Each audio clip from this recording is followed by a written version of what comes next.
acho que é um cântico que nos leva a ter esse coração contemplativo, olhar para tudo isso ao nosso redor, olhar para tudo que o Senhor tem feito nas nossas vidas e termos um coração grato, desejoso de oferecer ao Senhor aquilo que Ele tem nos dado.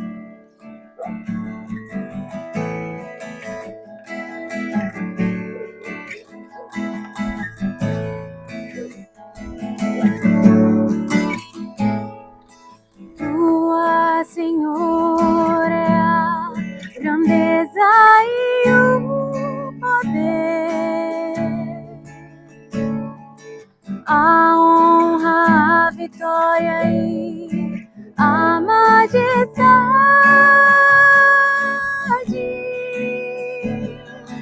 porque teu é tudo, quanto há nos céus e na terra. Teu, Senhor, é o reino e tu te exaltaste por chefe sobre todos.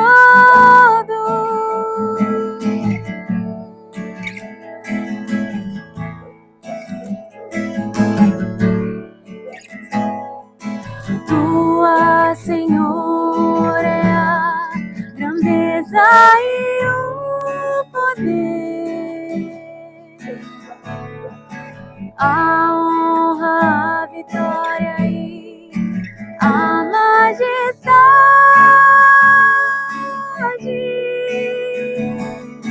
porque teu é tudo, quanto há nos céus e na terra. Teu, Senhor, é o reino e tu te exaltaste por chefe sobre todos.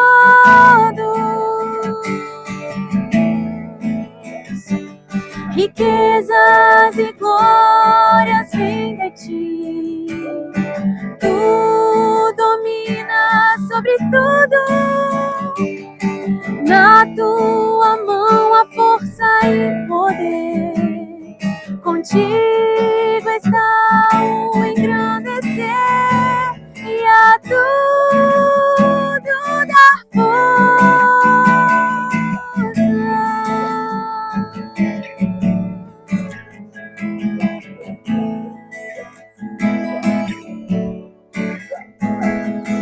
Agora, ó nosso Deus, graças te damos e louvamos o teu glorioso nome. Graças te damos e louvamos o teu glorioso nome.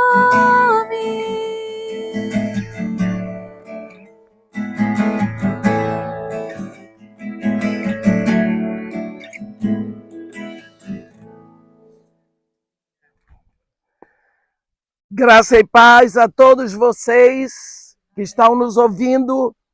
Nós estamos hoje praticamente começando a segunda viagem de Paulo, mas nós já viemos da terceira.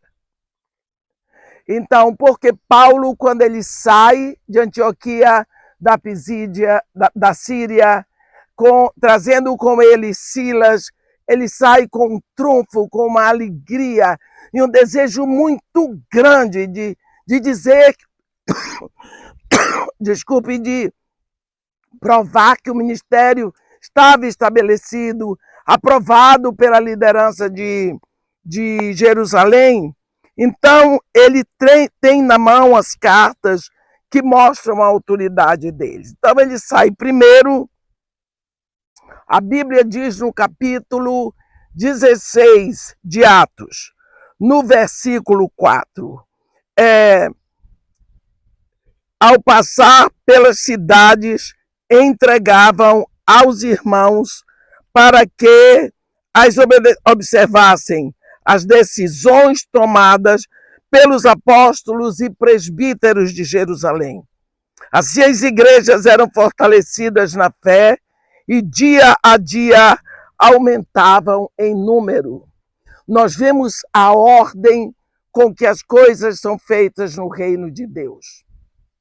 Não é eu achar que de uma hora para outra eu posso passar por cima da ordem daqueles que chegaram antes de mim. O trabalho tem que ser feito em obediência. E assim, Paulo ensina pelo seu exemplo para as igrejas: eu obedeço a eles, vocês me obedecem. Mais uma coisa que podemos e devemos lembrar: como eu posso obedecer ao pastor que eu não vejo, se eu não obedeço ao pastor que eu vejo? Bem, então, aqui nós temos o momento que eles agora já passaram pelas cidades. Ai, Helena, só você, Helena, tá. Aprendi, eu não consigo lidar, me perdoe, não consigo lidar com isso. Então, mas Paulo estava vindo da Ásia. A cabeça dele, ele não pensava em outra direção. Ele, então, no coração dele, a direção dele era a Ásia. Ele já visitou as igrejas que ele fundou antes, e agora vou tomar um território novo para o meu Senhor. Vou levar esta mensagem de glória, essa mensagem de esperança, essa mensagem de amor, esse evangelho eterno, tomar outra esfera para o meu Senhor Jesus. Vou para a Ásia. Não deu certo. Quantas vezes nós queremos oferecer a Deus algo que Ele não está querendo? Que somos nós que queremos. Quantas vezes nós queremos oferecer na hora errada? Não era a hora. A Bíblia diz: e percorrendo a região frígio-gálata, tendo sido impedidos pelo Espírito Santo de pregar a palavra na Ásia. Defrontando Mísia, tentavam ir para Bitínia, mas o Espírito de Jesus Cristo não o permitiu. E tendo contornado Mísia, desceram a Troade, aqui em Troade. Primeiro, nós sabemos hoje por que é que Jesus Cristo, o Espírito Santo, impediram Paulo de descer para a Ásia. Será que a Ásia já estava toda convertida? Não. Nós repetimos mais uma vez: Deus trabalha com plenitude de tempo. Era o tempo de Deus em que o evangelho tinha que entrar na Europa. Mas Paulo pensava Ásia. Paulo pensava Bitínia. De uma hora para outra, já pensou? Se ele não percebe a direção do Espírito, se ele não percebe a direção do Senhor Jesus, tinha mudado toda a história do cristianismo. Porque ele tinha insistido com Ásia, insistido com Bitínia, tinha insistido na direção leste, na direção oriental, quando a ordem era vir para o Ocidente. Estava na hora do evangelho vir para o Ocidente. Então, se as coisas estão fora do meu controle, para onde eu vou? E agora? Eu saio de casa, eu oro, eu penso de ir numa direção, não dá certo. Para onde eu vou? Eu fico sem direção. E quando nós olhamos isso acontecer na vida de Paulo, com Lucas, a turma deles, quantas vezes isso pode acontecer na nossa vida? Que nós estávamos tentando ir para um lado, mas não era aquele lado. Tem um pastor que eu amo muito, o pastor Josué, da igreja presbiteriana Betânia, em Niterói, que ele canta os salmos e ele compõe. E uma das músicas dele, ele diz assim: eu não gosto de citar pessoas quando eu prego, mas isso é tão lindo. Ele é um pastor. Ele diz: portas abertas e portas fechadas são a mesma coisa, desde que sejam abertas ou fechadas por Deus. E Deus aqui fechou as portas para a Ásia, para a Bitínia. Nós não sabemos quanto tempo eles ficaram assim no ar. No ar. É possível que Paulo tenha ficado desapontado. E agora? Aonde erramos? Que foi que fizemos errado? Estava tudo tão bem. Estava tudo tão satisfatório. Será que estamos desagradando ao Senhor? Perdemos a direção? O que está acontecendo conosco? Quantas vezes você já ficou assim? Precisamos notar uma coisa. Deus fala assim: os meus caminhos não são os vossos caminhos, nem os meus pensamentos são os vossos pensamentos, porque o quanto distam os céus da terra, os meus pensamentos são mais altos que os vossos pensamentos, e os meus caminhos mais altos que os vossos caminhos. Aí a gente pensa e lembra ali no Salmo 103, quando no versículo 7, a Bíblia diz assim, que Deus manifestou os seus caminhos a Moisés e os seus feitos ao povo de Israel. Então aqui nós vemos que os caminhos de Deus são manifestados a Moisés, mas os feitos de Deus ao povo de Israel. Então nós vemos que Moisés não entrava em contradição, porque ele tinha a revelação dos caminhos. Mas o povo de Israel entrava, porque só tinha manifestação dos feitos do Senhor. Podemos compreender, entender os caminhos de Deus? Não. Paulo de Tarso nos ensina no capítulo 8 de Romanos quão insondáveis são os teus caminhos. Não é? Quão inescrutáveis são os teus juízos. Então nós não podemos saber com perfeição os caminhos de Deus, mas acontece que existe um modo de Deus que Ele já revelou para nós e já nos ensinou. Como seguir o modo como Deus trabalha, alguma coisa nós aprendemos na palavra de Deus. Uma das coisas que nós precisamos lembrar é que Deus promete aqui. Prometeu, falou. Ele vai cumprir aqui. Esse espaço de tempo, muitas vezes ele nunca mais vai tocar naquele assunto, porque ele prometeu. Deus é fiel à palavra dele.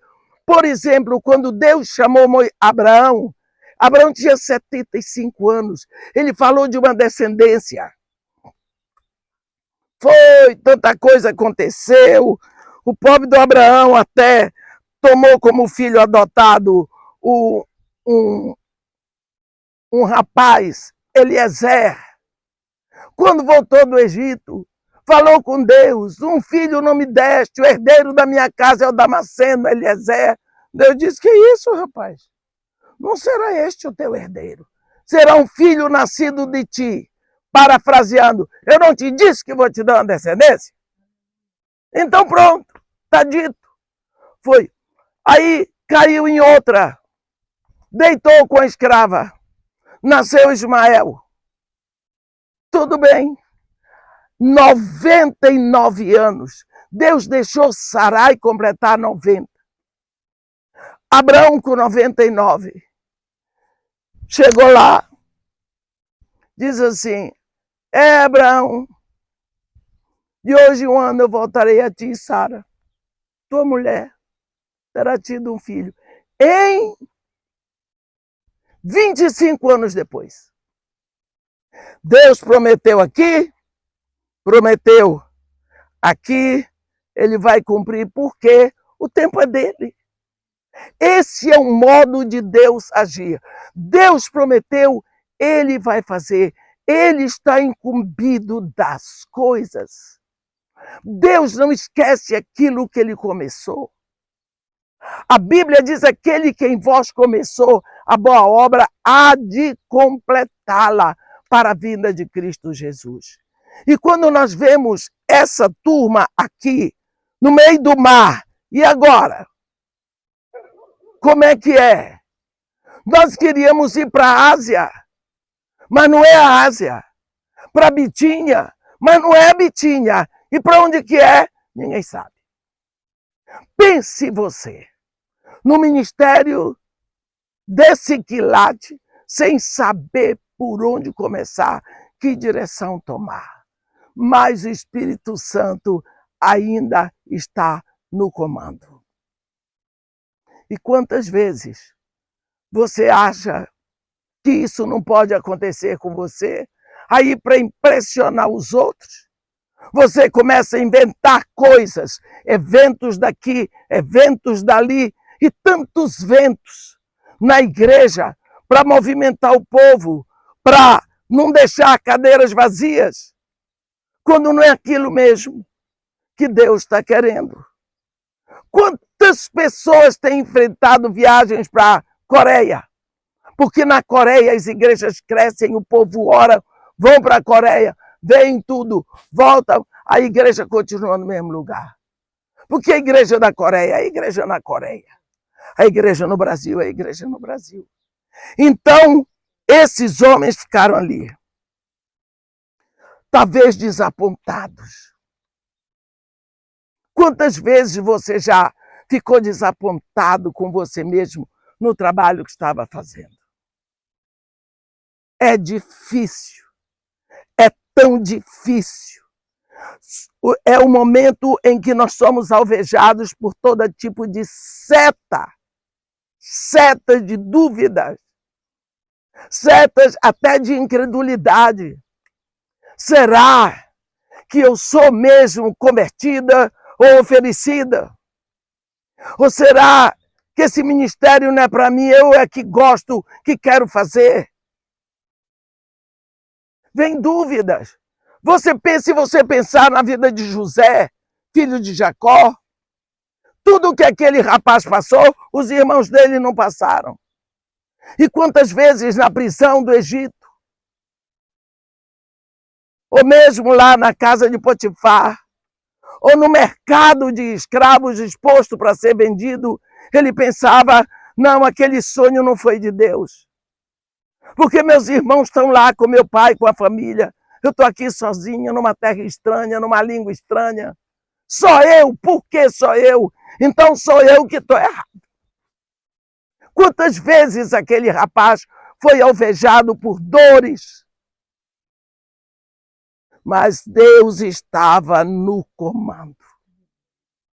Deus estava levando José primeiro para uma escola, para vida rica, na casa do general, do oficial de Faraó, depois para o baixo nível, lá para a prisão, para ele conhecer a sociedade do Egito. Até o dia que Deus mesmo bateu o sinete para ele ir para Faraó. Saiu de lá como o segundo homem mais importante do Egito. Nenhum dos irmãos dele ocupou este lugar. Então nós sabemos que Deus tem um comando das coisas. Nós só precisamos crer que Deus está sempre ao nosso lado como poderoso guerreiro. Então aqui temos Paulo. À noite, Paulo teve uma visão. A visão faz parte do ministério profético. No ministério profético nós temos visão aberta, visão fechada, temos em línguas, sonhos, em êxtase. O ministério profético é muito amplo. Paulo teve uma visão e não se sabe se foi uma visão fechada ou uma visão aberta. Uma visão aberta, nós dizemos, quando você olha com os olhos abertos e vê a coisa. Outra é quando você fecha os olhos, você vê a cena toda, você abre os olhos, você não vê, você fecha os olhos, continua vendo. Né? Então, a Bíblia não diz, como a Bíblia também não nos diz, como foi que o Espírito Santo falou, não vai para Bitinha. Como a Bíblia também não nos explica como é que Jesus falou, não vai para a Ásia. O fato é que eles entenderam que não era para a Ásia, não era para Bitinha, ficaram ali. E nessa visão, a Bíblia diz que defrontando a Mísia, tentavam ir para Bitinha, mas o Espírito de Jesus não o permitiu. E tendo contornado Mísia, desceram a Troade para cá, para este lugar maravilhoso. Eles desceram para cá, para Troade.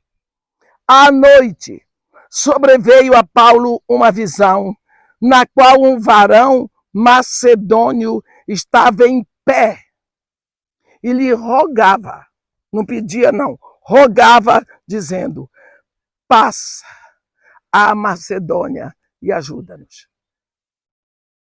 Um varão macedônio.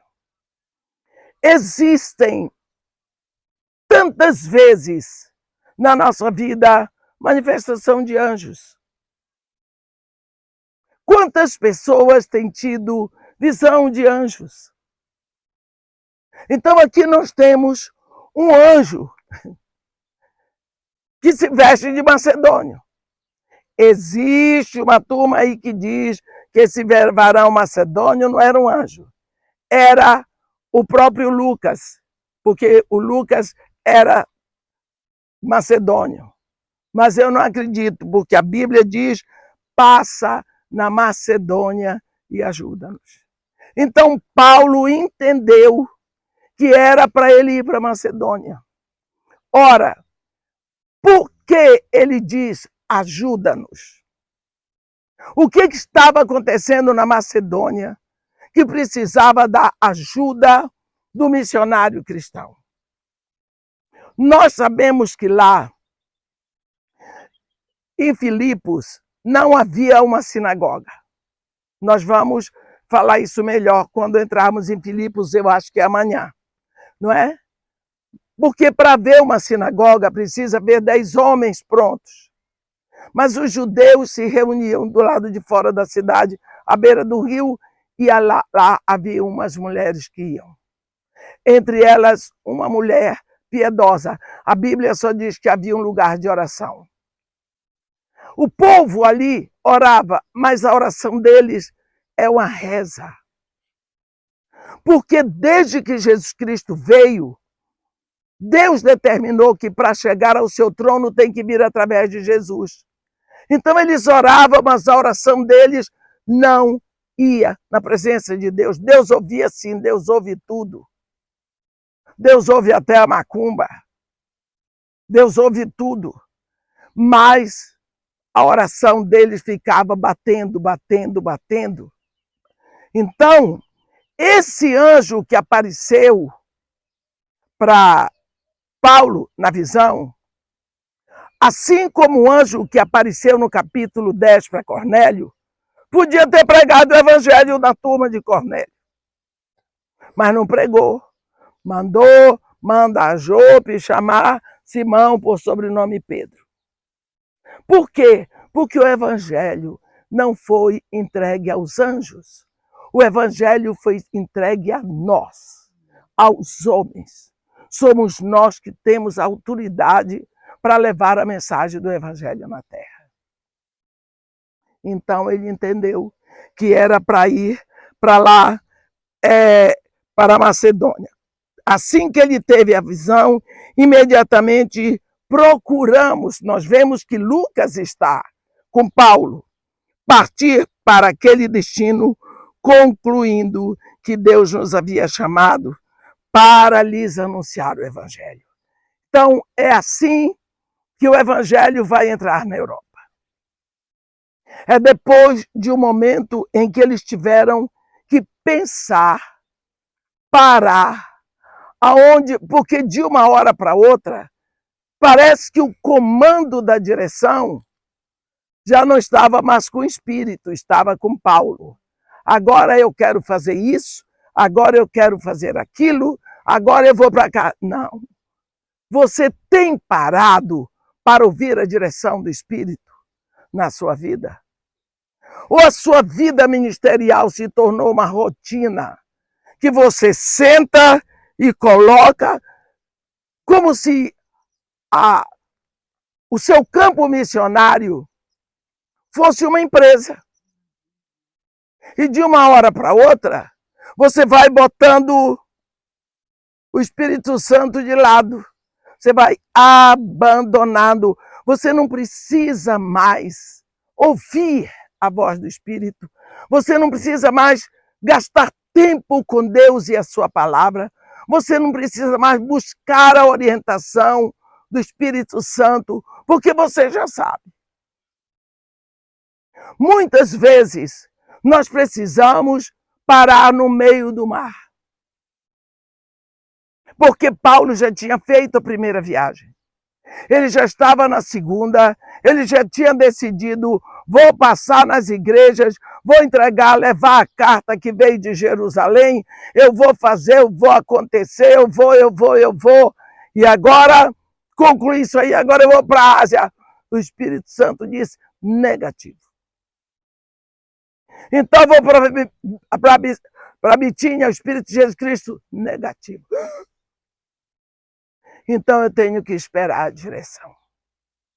Quanto tempo você tem gasto para receber de Deus a direção para o seu trabalho? Você não é um operário. Você é servo. Serviço é atuação de servo. Trabalho é operação de operário. Você precisa saber que você tem um Senhor. É Ele que manda, é Ele que dirige, é Ele que ordena. É a Ele que você tem que ouvir, mas você não para. Você não dá a Ele o direito de dizer, vou, é para ir, não é para ir. Você chega tudo pronto para Ele dizer aqui, é assim que vou fazer, porque assim. Não, Ele diz eu não tenho que seguir os seus planos ou abençoar os seus planos, porque eu tenho plano para você, onde estão todas as minhas bênçãos. Quanto tempo você tem gasto, meu irmão? No meio desse mar bravio que você vai, no meio desse mundo agitado, quanto tempo você tem gasto para ouvir, para ter a visão da direção que você tem que ir? Paulo e a sua turma ficaram no meio do mar, nas ondas, e agora? Logicamente que eles foram orar.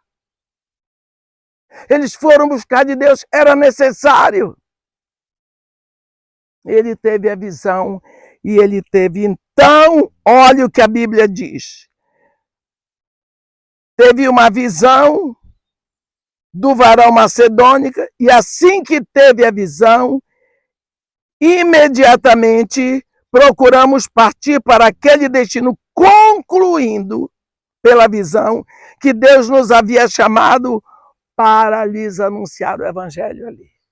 Então eles concluíram que aquele chamado daquele varão macedônio era um chamado de Deus para ir ali e anunciar o evangelho. Então é assim, depois desse tempo de frustração do plano de Paulo, dos missionários, de esse momento de dor que eles tiveram, ficaram desapontados que eles tiveram a direção certa para que o evangelho pudesse entrar na Europa. E aqui onde nós estamos é o lugar onde eles entram. Aqui entrou nós vamos ver que eles vão ficar. Já Troade é o lugar onde teve a ceia de despedida dele com a igreja de Troade. Nós falamos disso ontem, onde aquele menino Eutico caiu da janela do 3º andar, mas isso já é no retorno da viagem. Aqui é na hora que o evangelho vai entrando na Europa. Então, quando nós saímos daqui de Troade, nós vamos saindo nos passos do apóstolo Paulo para Filipos, e nós vamos então passar em Neápolis, não é? Que era o porto. Assim nós vemos que Troade é um lugar muito especial para nós.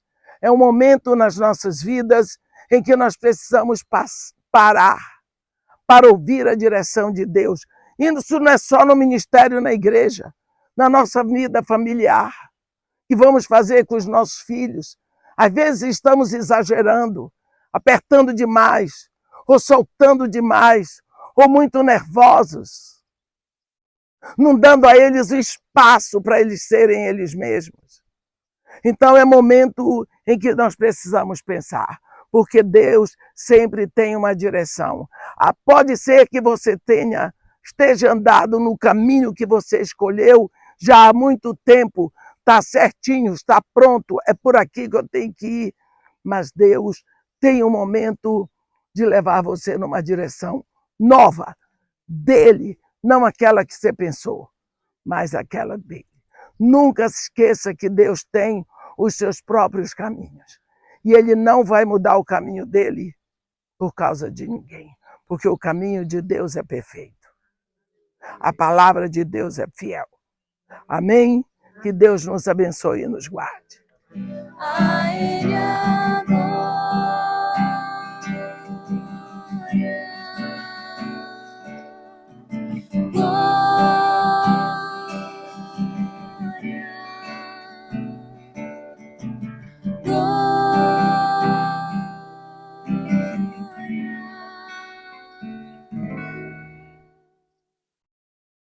Pra sempre.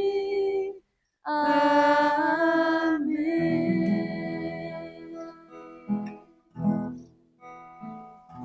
Senhor, nós bendizemos o teu nome mais uma vez.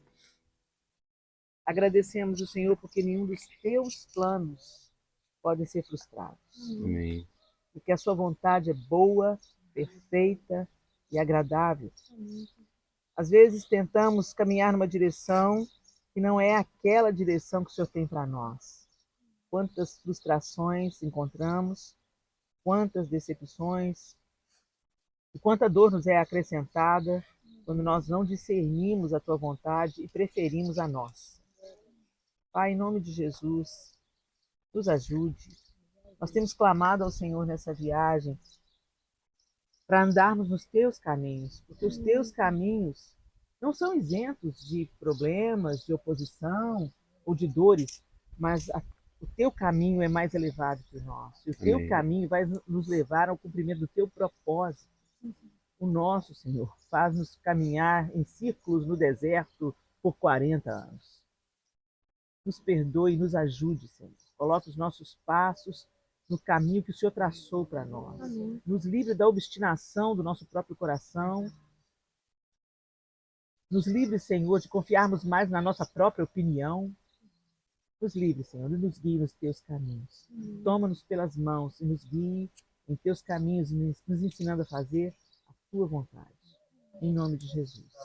Amém.